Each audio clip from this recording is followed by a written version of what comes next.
जी hello viewers, मैं हूं कमर चीमा अपने यूट्यूब चैनल कमर चीमा के साथ। व्यूअर्स, आज मैं जिस टॉपिक पे बात करना चाह रहा हूं और वो है कि जी पाकिस्तान में जो पाकिस्तान का अपर हाउस है सेनेट, उसमें एक कानून साजी की जा रही है और किसी हद तक वो हो भी गई है यूनानिमस वोट से कि जी के पाकिस्तान में जो अरेबिक लैंग्वेज है वो कंपलसरी की जाए ग्रेड 1 से ग्रेड 5 तक, और फिर बाद में उनको ग्रामर वगैरह भी सिखाई जाए। ये बिल बेसिकली पाकिस्तान मुस्लिम लीग नवाज के सेनेटर जवेद अब्बासी साहब की तरफ से आया है। और मैं आज आपके सामने जो आरजू कासमी साहबा बैठी हैं किसी तारफ के मोहताज नहीं है, आपकी सबकी जानी माना चेहरा है। और मैं आरजू साहबा आपसे ये जानना चाहता हूं कि आजकल तो दुनिया इंग्लिश, चाइनीज और फ्रेंच, जर्मन वो लैंग्वेजेस सीख रही है जिस लैंग्वेज में बिजनेस कारोबार मिल सकता है। ये अरबी जुबान पाकिस्तान में क्यों इसको कंपलसरी करार दिया जा रहा है? ये क्या क्या लोग वाकई अरबी सीखना चाहते हैं या बस ये वैसे ही ये इस्लामाइजेशन का प्रोजेक्ट है जो अभी तक खत्म ही नहीं हो रहा हमारी लीडरशिप की तरफ से? बहुत शुक्रिया चीमा साहब कि आज आपने इनवाइट किया। बिल्कुल आप ठीक कह रहे हैं कि बाकी लैंग्वेजेस ज़्यादा इम्पोर्टेंट हैं और उस पे जाना चाहिए, क्योंकि अगर पाकिस्तान को बाकी दुनिया के साथ चलना है, उसके साथ खड़े होना है, तो बिल्कुल फ्रेंच है, इंग्लिश है, चाइनीज, इस तरह से कई लैंग्वेजेस हैं जो हमें सीखनी चाहिए। लेकिन अरेबिक मुझे नहीं लगता कि कहीं पे भी जो है वो अरबी लैंग्वेज जो है वो हमें कहीं मदद कर सकती है। और ये बिल्कुल जैसे बार बार मजहब का नाम लेकर चाहे वो ये इमरान खान साहब की गवर्नमेंट हो या पिछली गवर्नमेंट्स हो या कोई भी, तो यहाँ पर उसी का नाम लेकर आगे बढ़ा जाता है, तो शायद वही कोई इम्प्रेस करने की कोशिश कर रहे हैं अरब कंट्रीज को, और उन्होंने इम्प्रेस होना नहीं है हमसे। इसलिए कि वो अगर लैंग्वेज के ऊपर तो कभी भी इम्प्रेस नहीं होंगे। अगर कोई इम्प्रेस होता है, चाहे वो एक आम जिंदगी में कोई हो या कोई कंट्रीज हो, तो वो आपकी इकोनॉमी अगर स्ट्रांग होगी तो फिर आप चाहे कोई भी जबान बोलें वो आपको एक्सेप्ट करते हैं।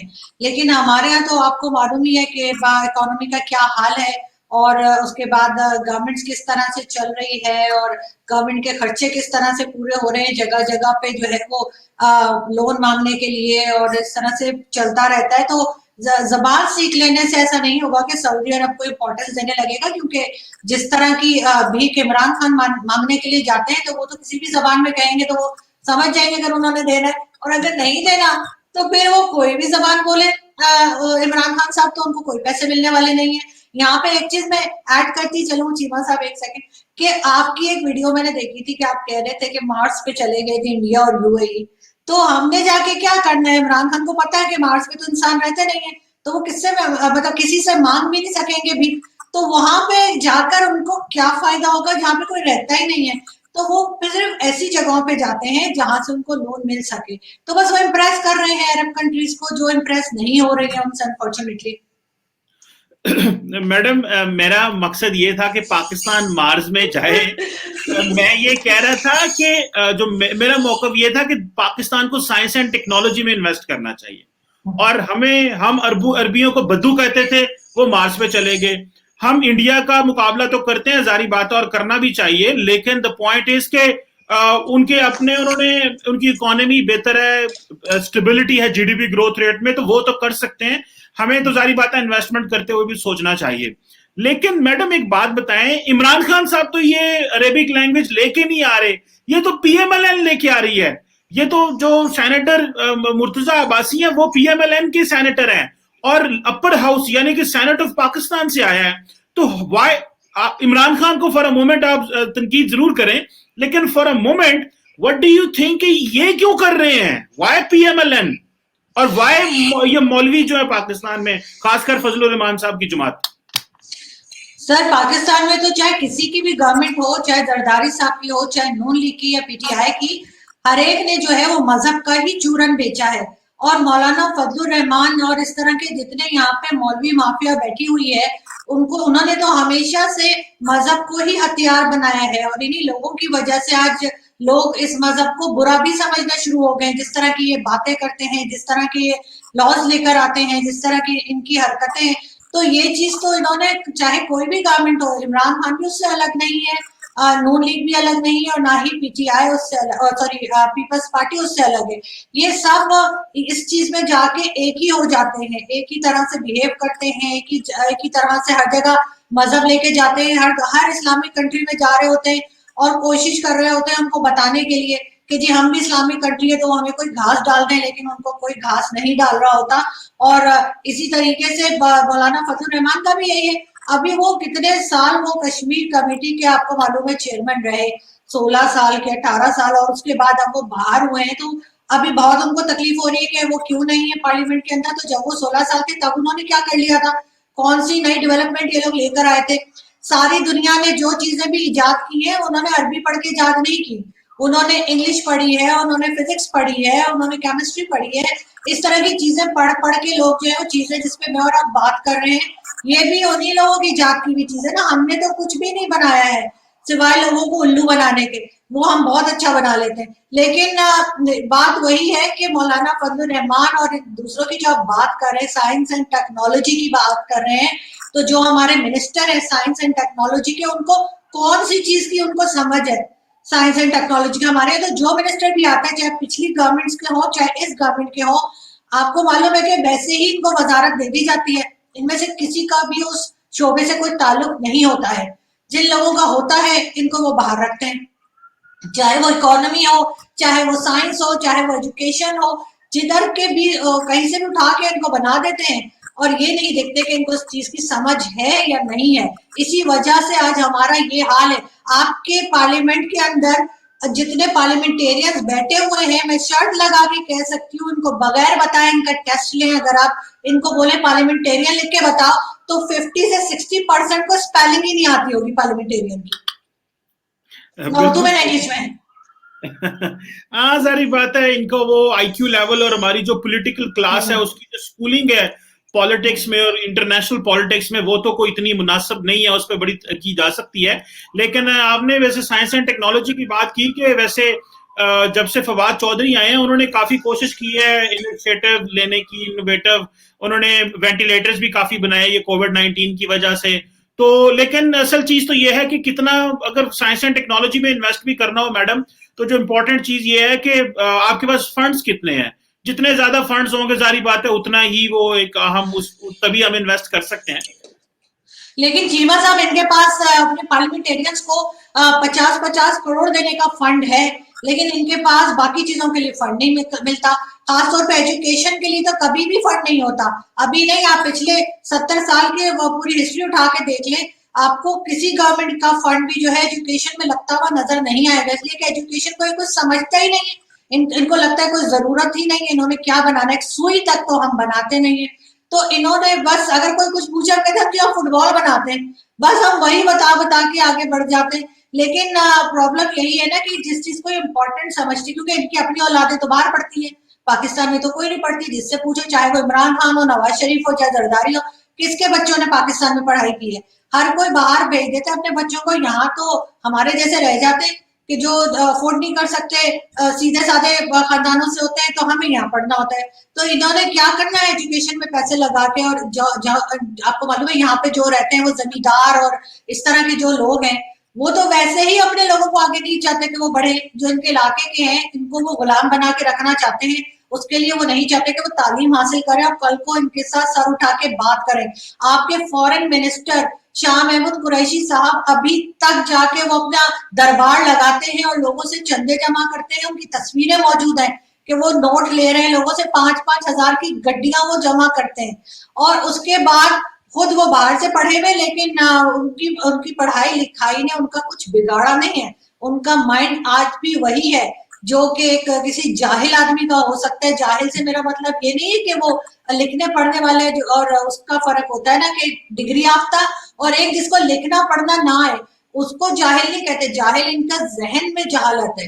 इनका अगर ये चाहते हैं इनके इलाके के लोग आगे ना बढ़े और वो पीछे रहे ताकि वो उनकी बात को सुनते रहे, तो इसको मैं जहालत कहूंगी। अभी इन्होंने एक आदमी सीधे सीधे पता है कि इनको फैसल वाउडा का, कि उसके पास डुअल नेशनल है। तो जब इन्होंने शोर मचाना था, इनके लोग नहीं थे तो ये कहते थे डुअल नेशनलिटी नहीं होनी चाहिए, बहुत शोर किया इन्होंने। अब इन्हें खुद चाहिए फैसल वाउडा के लिए, तो इन्होंने फौरन ही उसमें तरमीम करके इन्होंने कहा हाँ जी लगा दो। और इसी तरीके से इन्होंने अपने बाकी जुल्फी बुखारी और जितने इनके एटीएम कार्ड है, जुल्फी बुखारी का कोई बिजनेस अगर आपको पता है क्या करते हैं तो मुझे जरूर बताइएगा। मुझे तो आज तक समझ ही नहीं है कि वो काम क्या करते हैं, लेकिन बेताशा पैसा है, कोई पूछने वाला नहीं है। तो बस इमरान खान वो जो कहते थे ना, मैं आम लोगों के लिए आ रहा हूँ, यानी जो आम पब्लिक है, तो आम पब्लिक तो उनके आगे पीछे कहीं नजर ही नहीं आती। वो तो हर किसी को तभी साथ रखते हैं जिसके पास अरबों हो, करोड़ों भी नहीं, अरबों में जो खेल रहे होते हैं, उनके साथ ये पार्टी को लेके आगे चले। लेकिन आई विश कि इनकी फॉरेन फंडिंग केस का जल्दी फैसला हो जाए ताकि सबको पता लगे कि हो क्या रहा है। बिल्कुल सही कह रही है, मैं आपकी कुछ चीजों से एग्री करता हूं, लेकिन आप थोड़े सख्त अल्फाज इस्तेमाल करती हैं इनके लिए। लेकिन मैं समझता हूं कि इसमें कोई शक नहीं है। मैं खुद क्योंकि पढ़ाने से मेरा ताल्लुक है और मैं कई ऐसे लोगों को जानता हूं जिन्होंने अरबी जुबान में कोई डिग्री की या किसी मदरसे से या ऐसे।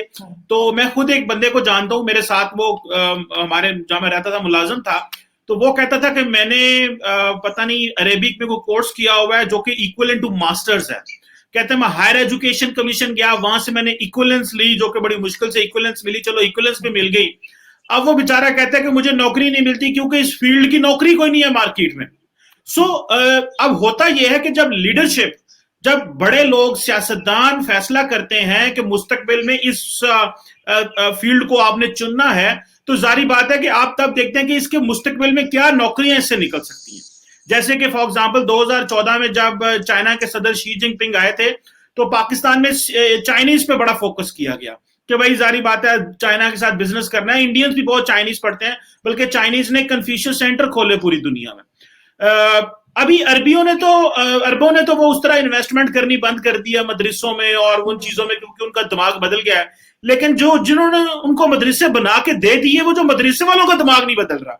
सो मैं और हमारी एलीट का काम है, जारी बात है ये अपर हाउस से बिल निकला है तो इसको लोअर हाउस में इसको रुकना चाहिए। अगर ये ना रुका तो जारी बात है कि ये एक नया तूफान खड़ा हो जाएगा और बहुत सारे लोग इंप्रेस होंगे शायद कि हमें अरेबिक सीखनी है। अरेबिक तो वैसे चलते फिरते काम के लिए जो लोग हमारे मिडिल ईस्ट में गए उनको आ ही जाती है। तो मुझे इस चीज की मैं समझना चाहता हूं कि क्या वाकई अरेबिक की तो कोई वो नहीं है, जिसे बोलते हैं नौकरी कोई नहीं है, मतलब कोई इस तरह की इंटरनेशनल लैंग्वेज नहीं है स्वाय अरब ममालिक के अलावा। तो ये मुझे मजहबी जमातों का होता है पीएमएलएन क्यों सोचती है कि इन्होंने पहले उसामा बिन लादेन के साथ भी राब्ते रखे, उससे भी फंडिंग ले ली और बेनजीर का तख्ता उल्टने की कोशिश की, फिर सऊदीज के साथ बड़े करीब हो गए। अभी जनाब ये आपको पता है पीटीआई वाले सारे इल्जाम लगाते हैं इनके ऊपर कि भाई तुमने उसामा बिन लादेन से फंडिंग ली, क्योंकि उसामा चाहता था कि भाई बीबी की हुकूमत खत्म हो जाए, वो ना रहे, और वो पीपल्स पार्टी प्रोग्रेसिव जमात है। तो ये क्यों इतने आज भी दकियानूसी लोग हैं, और ये क्यों नौकरी तो है नहीं है? क्या पाकिस्तान में अरेबिक जुबान की नौकरी है? बल्कि जहां पे अरबी जुबान पढ़ाई जाती है वहां तो बच्चे एनरोल ही नहीं होते। वहां पे तो बच्चे, मैं ऐसी यूनिवर्सिटी का नाम नहीं लेना चाहता, लेकिन वहां पे बच्चे एनरोल ही नहीं होते, इतने बच्चे आते ही नहीं है, फैकल्टी नहीं इतनी चाहिए। सो ये हमारी लीडरशिप ओवरऑल, ये पीएमएलएन का दिमाग क्यों खराब है? क्योंकि ये इन्होंने बिल पास किया है। सर पीएमएलएन तो हमेशा से इसी तरह की चीजें लाती रही है, और आजकल तो वैसे भी वो बड़े मौलाना फजलुर रहमान के साथ साथ हैं, तो हो सकता है कि आपस में कोई बात हुई होगी। और जहां तक पीटीआई का ताल्लुक है, तो पीटीआई में आधे से ज्यादा तो पीएमएलएन और पीपल्स पार्टी के लोग ही हैं। पीटीआई का अपना उसमें है कौन? दो चार ही आपको शायद नजर आएंगे, बाकी तो दूसरी पार्टी से ही इधर आके सब लोग जमा हो गए ना। तो इनका लोग वही है, सिर्फ घुमा फिरा के कुछ उधर बैठ गए और कुछ इधर बैठ गए। बाकी तो जाहिर है, अगर आप मिडिल ईस्ट की बात करते हैं, मिडिल ईस्ट में जॉब्स की बात करते हैं, तो वहां पे सिर्फ मुसलमान और सिर्फ पाकिस्तानी नहीं है, वहां पे तो इंडिया से भी बहुत लोग जॉब करते हैं, वहां पे तो हिंदू भी हैं, हर हर मजहब के लोग आपको मिल जाएंगे। तो मेरा नहीं ख्याल कि अरबिक लैंग्वेज यहाँ पे लाजमी कर देने से कि जी कंपलसरी है और सीखना ही है और ये करके जॉब मिलेगी, तो ऐसा कुछ होने वाला है नहीं। अब पीएमएलएन जो है वो भी हमेशा से इसी तरह की बातें करते रहे हैं, और आज दोबारा जैसे आप कह रहे हैं फिर वही बात कर रहे हैं। लेकिन साथ ही जो आप कह रहे हैं कि उसामा बिन लादेन से उन्होंने पैसे लिए और या किसी और से लिए, तो सर पैसे तो हमारे यहाँ सभी लेते हैं ना। हमें तो अगर बस चले तो हम तो मोदी जी की भी जेब झाड़ लें, लेकिन वो भी बड़े सियाणे हैं, वो हमारे हाथ नहीं चढ़ रहे। वरना ये कि हम तो किसी को नहीं छोड़ते, आपको मालूम है, हमें तो अल्लाह तौफीक दे तो हम तो बिल्कुल भिखारी के जेब से भी कुछ निकाल के पाकिस्तान गवर्नमेंट आ जाए। तो वो तो इनका हमेशा से तरीका रहा है और इन्होंने लिए होंगे पैसे ही, और अब ये कहते हैं कि हमें पता ही कुछ नहीं है।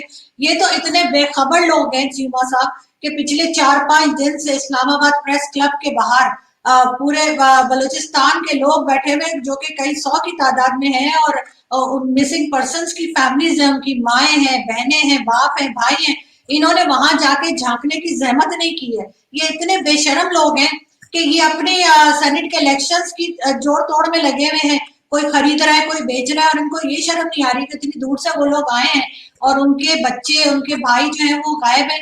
तो ये जाके उनसे बात करें, उनको उनको कुछ खाना पानी पूछे, उनको as a government, as a, और दूसरा अपोजिशन की भी ये जिम्मेदारी है कि वहां पर जाए और उनको तसल्ली दे कि हम आपकी मदद करेंगे। हम हालांकि मदद कर नहीं सकते क्योंकि जिन लोगों ने मिसिंग किया है उनसे बात करने की इनकी हिम्मत ही नहीं है, मगर ये जाके अपना एक्टिंग तो कर ही सकते हैं ना, जो सारे वक्त करते रहते हैं। तो जाके उनको तसल्ली दें, उनको कुछ खाने पीने का पूछे, उन्हें उन्हें कहें कि जी हम आपकी मदद करेंगे।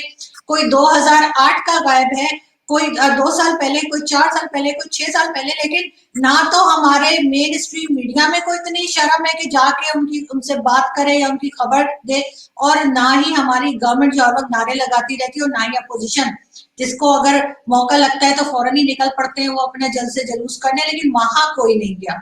तो इन लोगों चलो, से आप क्या उम्मीद करते हैं कि ये जाहिर है अभी अरब्स को भी पागल बनाना चाह रहे हैं कि जी हम तो अरबिक लैंग्वेज लेकर आए, पहले इन्होंने चाइनीज लैंग्वेज यहाँ पे शुरू की थी, तो चाइना को काफी हद तक इन्होंने कोशिश की थी कि इम्प्रेस करने की। जी बिल्कुल सही कह रही हैं। वो तो हम चले वो करते ही रहते हैं इम्प्रेस, लेकिन जो आपने मिसिंग पर्सन के वाले से बात की है, हर बंदे का अपना व्यू है और जो लोग बैठे हुए हैं उनका मसला भी हल होना चाहिए। लेकिन बहुत सारे लोग मिसिंग पर्सन वापस आ गए हैं और हुकूमत ने उसके स्टैटिस्टिक्स भी दिए हुए हैं। लेकिन बहुत सारी इस तरह भी होता है कि एनजीओज होती हैं, वो पुशअप करती हैं, फोर्स करती हैं कि चलो भाई जाओ वहां पे करो। लेकिन सारी बात है, I stand for those people जिनके वाकई जेन्युइनली लोग गए हुए हैं, उनको वापस आना चाहिए और मसले को खत्म होना चाहिए। लेकिन madam, moving forward to another topic, और वो इसी से लिंक है, कल को हमारे तुर्की के साथ तो तल्लुकात वैसे ही बड़े अच्छे हैं, तो ये ना हो कल को ये कहे टर्की जुबान सीखने लग पड़े। तो वो जो एक बात हमारे चलती है जी, शनाख्त का मसला है, आइडेंटिटी क्राइसिस है, कभी हमें आधे लोग पर्शियन सीख रहे हैं, आधे लोग अरबी सीख रहे हैं, कल को टर्किश भी सीखने लग पड़ेंगे, उधर से चाइनीज आ गई, अंग्रेजी पहले ही हमारे लिए बड़ी मुश्किल बनी हुई थी। तो ये बेचारे हमारे बच्चों के बारे में, वैसे तो तालीम के मैंने हवाले से सुना है कि बच्चे की जो तालीम है उसकी मादरी जुबान में होनी चाहिए। तो मैं पाकिस्तान में बहुत सारे लोगों को जानता हूं, बल्कि एक बहुत हाई लेवल के एक ब्यूरोक्रेट थे, तो उन्होंने मुझे एक दफा कहा, उन्होंने कहा यार मैं देखो मैं पश्तून हूं, तो मैं करता क्या हूं कि मैं सोचता पश्तो में हूं, फिर मैं उसको उर्दू में ट्रांसलेट करता हूं, फिर उसको मैं इंग्लिश में बोलता हूं, तो it takes me lot of time. Same is with us, हम पंजाबी हैं, हमारी पहली जुबान मादरी जुबान तो पंजाबी है, हम पहले पंजाबी में सोचते हैं, फिर उसको उर्दू में करते हैं, फिर उसको अंग्रेजी में करते हैं। तो ये कल को हम टर्किश भी सीखने लग पड़ेंगे। तो ये इतना कंफ्यूज करना क्या सही है कि चाइनीज भी सीखो, अरबी भी सीखो, टर्किश भी सीखो, जो है वो फ्रेंच भी सीखो, इंग्लिश भी सीखो, और अपनी जुबान को कोई नहीं, साड़ी पंजाबी साढ़े को बोलती जाती है, पंजाबी लोग बोलने शर्म आती है, कहते बिस्ती होगी, पंजाबी ना बोलो बेटा। बच्चे जब बाहर बोलते हैं कितने गंदे बच्चे पंजाबी बोलते हैं। तो ये कॉम्प्लेक्स है, कल को टर्किश पे तो नहीं चले जाएंगे। सर कुछ पता नहीं, हो सकता है जा भी सकते हैं टर्किश के ऊपर, लेकिन लैंग्वेजेस सीखने में कोई बुराई नहीं है। अगर कोई सीखना चाहे तो अरेबिक भी सीख सकता है, वो हिंदी भी सीख सकता है, वो टर्किश भी सीख सकता है, लेकिन आपको ये देखना है कि अगर आपने बाकी दुनिया के साथ डील करना है तो वो कौन सी लैंग्वेजेस समझती हैं। तो ज्यादा लैंग्वेज तो आपको पता ही है कि इंग्लिश और फ्रेंच, ऐसा तो नहीं हो सकता ना कि आप अमेरिका जाएं, वहां एयरपोर्ट पे आप उससे जो पासपोर्ट चेक कर रहा है आपका, वहां जाके आप पंजाबी बोलना शुरू कर देंगे तो उसको क्या समझ आएगी। तो इसलिए अगर आपने इंटरनेशनली काम करना है, और जितनी अगर आप साइंस और टेक्नोलॉजी में आगे बढ़ते हैं तो वो बुक्स आपको इंग्लिश में ही मिलेगी, वो बुक्स आपको पंजाबी में या पश्तो में नहीं होगी। तो आपको अगर आगे जाना है और पाकिस्तान को आगे लेके जाना है तो इन चीजों को देखना होगा। ये कहना कि जी मदर लैंग्वेज है तो इस वजह से ऐसा हो और बच्चे एम्बेरस हो, नहीं, बच्चे क्यों एम्बेरस हो, अगर घर के अंदर और फैमिली में वो लैंग्वेज बोली जा रही है तो बोले, उसमें तो कोई हर्ज नहीं है। हम तो फौरन ही हर चीज के ऊपर हम एतराज शुरू कर देते हैं, लेकिन मेरा ख्याल है इतना ज्यादा लोगों को नोटिस नहीं करना चाहिए, और जो बोलना है आप बोलें, लेकिन अगर आप इंटरनेशनल लेवल पे अपने स्टूडेंट्स को लेके जाएंगे, अपने लोगों को लेके जाएंगे, अपने पार्लियामेंटेरियंस को लेके जाएंगे या किसी भी XYZ को, तो वो वहां पे जाके स्पीच तो उसको अपनी ही जबान में करनी है ना, कि इंग्लिश में करनी है, ना कि अपनी जबान में करनी है। जाहिर है उसको इंग्लिश में ही करनी है ताकि ज्यादा से ज्यादा लोग समझ सके। तो ये कॉम्प्लेक्स जो हमारे अंदर है ना, उसको बाहर निकालना होगा कि जी हमें इसके अंदर नहीं रहना है। हमने वो लैंग्वेजेस सीखनी है जो ज्यादा से ज्यादा दुनिया समझ सके। ये तो नहीं ना कि हमें अगर पश्तो आती है या हमें अगर बंगाली आती है, हम वो बोले आगे वाले के बेशक सर के ऊपर से निकल जाए। हम तो वही जबान बोलेंगे जो मेजोरिटी अंडरस्टैंड कर सके।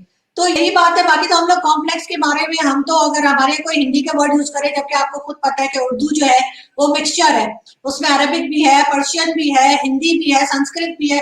लेकिन अगर हम कोई वर्ड खास हिंदी का इस्तेमाल कर दें, अगर किसी की फैमिली में बोली जाती है कुछ, तो बहुत यहाँ पे टॉन्ट किया जाता है कि तो हिंदी बोल रही है, हिंदी क्यों बोला। मैं एक दो दफा डिबेट में गई तो मैंने कह दिया कि आपके देश में ही होता, हमारे देश में। यहाँ पे लोग मेरे पीछे शुरू हो गए, देश क्यों बोला तुमने, मुल्क बोलना चाहिए था। मैंने कहा ठीक है। तो वो यहाँ पे तो इस तरह के हम लोग कॉम्प्लेक्स के बारे में लोग हैं, और मेरा ख्याल है कि जो हमने जबानों का हशर किया, तो वो जो अंग्रेज छोड़ के गए थे ना 200 साल बाद, वो भी शायद अपनी जबान का जो हमने उनकी जैसे कहते हैं ना हम चटनी बना दी होगी इंग्लिश की, इस वजह से वो भाग गए होंगे छोड़कर बरे सगीर, वरना तो जाने वाले थे नहीं।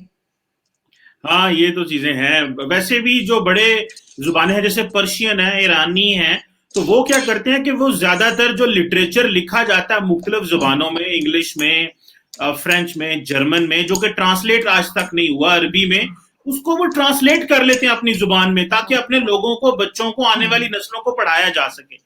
सो इसके ऊपर फोकस किया जाना चाहिए कि हम ट्रांसलेट करें उन चीजों को अपनी जुबान में, ताकि लोगों को बल्कि मुझे याद है कि हमारे जो बच्चे मैट्रिक में जो फिजिक्स और केमिस्ट्री उर्दू में पढ़ते थे, और जब फर्स्ट ईयर सेकंड ईयर में जाते थे अंग्रेजी में पढ़ते थे, तो मुझे बड़ा दुख होता था कि हमने अपने बच्चों के साथ, अपनी मुस्तकबिल की नस्लों के साथ बड़ा जुल्म किया है, ये उनको दो दो तीन तीन जुबानों के ऊपर लगा के। नहीं, आप मुझे ये बताएं ना चीमा साहब कि अगर किसी ने ऑक्सफोर्ड में पढ़ना हो, या किसी ने साइंटिस्ट बनना हो, किसी ने पायलट बनना हो, वो सारी चीजें तो इंग्लिश में है।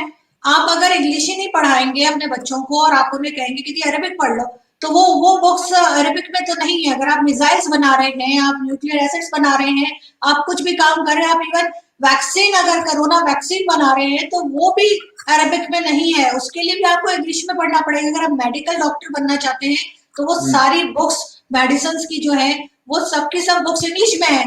तो मुझे समझ नहीं आती कि ये एक ऐसी लैंग्वेज बीच में लेकर आना कि जी क्योंकि जी कुरान अरबिक में था, तो हमने, बहुत से लोगों ने इंग्लिश में भी कुरान को पढ़ा है। असल चीज तो ये है कि आपको उसका मतलब समझ में आए कि क्या लिखा है, और उसके बाद आप उसको फॉलो करें, तो वो तो कोई ऐसी चीज नहीं है। लेकिन जबरदस्ती में सिर्फ जो अरब कंट्रीज है उन्हें इम्प्रेस करने के लिए हम जाके उनके साथ अरबिक में भी बात करेंगे ना, तो उन्होंने बिठाना हमें वो नीचे फ्लोर पर ही है, चाहे जो मर्जी हो जाए। वो कहे अच्छा ठीक है पाकिस्तानी हो, चलो उधर निकलो इधर से। नहीं, वैसे मैडम ये तो कर रही है, ये आप नहीं नहीं, यही होगा, ज्यादती नहीं करी, पाकिस्तान। बिल्कुल सही बता रही हूँ। चलें, वो हम एक जुमला तो मेरे पास है, लेट्स एग्री टू डिसएग्री। अरबी जो है, अभी इन्होंने हालात हमारे इकोनॉमिकली वीक हुए हैं, वरना अरबी हमारे साथ चलते रहे, जो हम उनको कहते रहे हैं, अरबों को उन्होंने माना है, सऊदीज ने माना है, और आज भी वो सुनते हैं। ये नहीं है कि हमें हम स्टैटिक हैं, वो मूव ऑन कर गए। हमें थोड़ी सी चीजों को, मेरा ख्याल है, चीजें समझनी चाहिए, और जब वो मूव ऑन कर गए हैं, प्रोग्रेसिव चीजें लेके आ रहे हैं, तो हमें भी प्रोग्रेसिव होना पड़ेगा। सो अरबियों ने पाकिस्तान की मानी भी बड़ी है, हमारी सुनी भी बड़ी है, और हमने जैसा चाहा वैसा किया भी उधर, और we are very thankful to for this bilateral relation with the Arab countries. लेकिन एक चीज मैं मानता हूं कि अरबी थोड़े से प्रोग्रेसिव हो गए हैं और हम स्टैटिक हैं। हम आज भी उसी पुराने अंदाज में चीजें कर रहे हैं, वो बिल्कुल एक नए अंदाज से चीजें कर रहे हैं।